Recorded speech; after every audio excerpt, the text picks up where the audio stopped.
Hello，大家好，歡迎返嚟我嘅 channel，我係啫喱。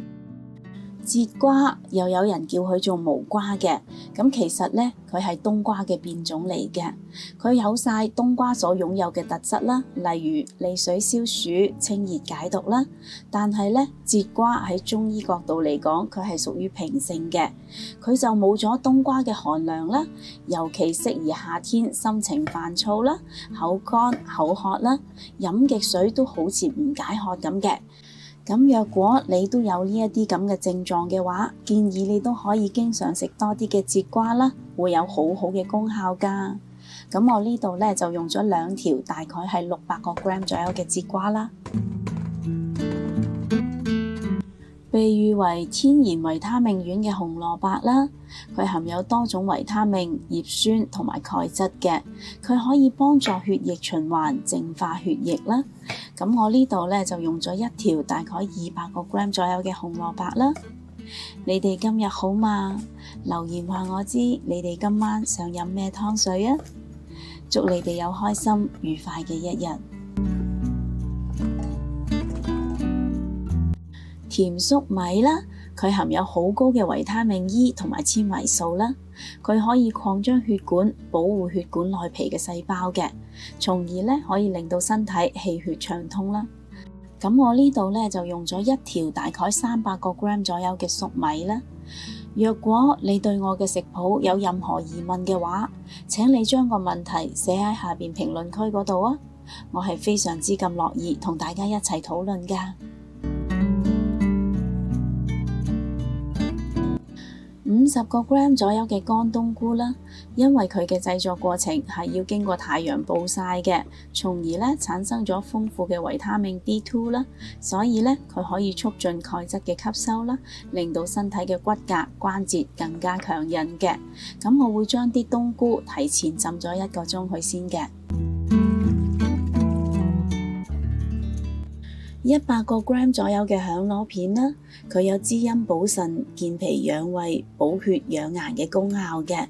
尤其係經常夜瞓、捱夜嘅人士啦，通常咧都會出現陰虛火旺嘅症狀㗎喎。咁若果你都經常捱夜嘅話，不妨食多一啲嘅貝類食品啦。30個 gram 左右嘅白扁豆啦，佢有健脾化濕解毒嘅功效嘅。喺春夏季節濕氣比較重啦，咁喺煲湯嘅時候咧都可以落一啲嘅白扁豆啦，用嚟化解濕毒嘅。30個 gram 左右嘅赤小豆啦，佢有健脾養胃、利尿消腫、通氣除煩嘅功效嘅。對於由濕毒引致嘅心情煩躁、失眠多夢都有非常之好嘅治療功效㗎。50個 gram 左右嘅腰果啦，佢含有豐富嘅色胺酸啦，佢有抗抑鬱嘅功效啦。對於睡眠質素差、容易發脾氣呢啲症狀咧，都有非常之好嘅食療功效㗎喎。養心安神嘅蜜棗，我呢度咧會用2粒嘅。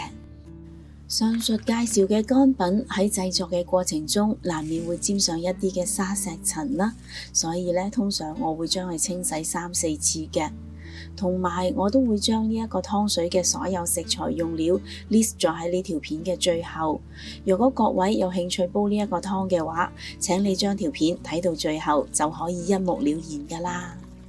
為咗避免各種營養元素嘅流失，以上介紹嘅乾品喺煲湯之前我都唔會提前去浸佢嘅，只需要將佢哋徹底清洗乾淨就可以用得㗎啦。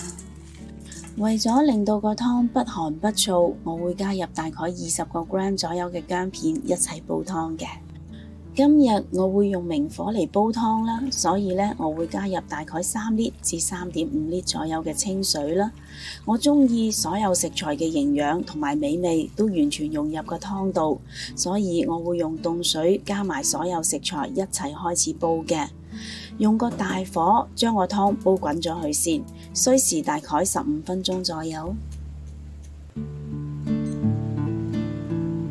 話咁快15分鐘就已經過咗去啦，睇下個湯已經滾到由個心度笑咗出嚟啦。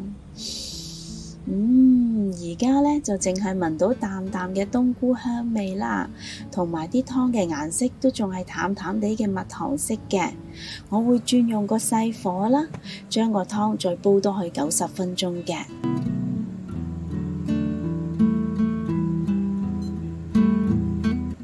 個湯又再煲多咗90分鐘啦。好香啊！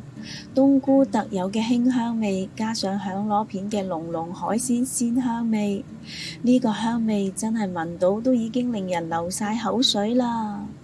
呢個湯我唔會落任何嘅調味料，因為佢已經有來自海洋嘅響螺肉，淨係海水嘅鹹味都足以令個湯鹹香鮮甜啦。我已經好肚餓啦，你哋呢？不如今晚你哋都試下煲呢一個咁有益又美味嘅湯水啦。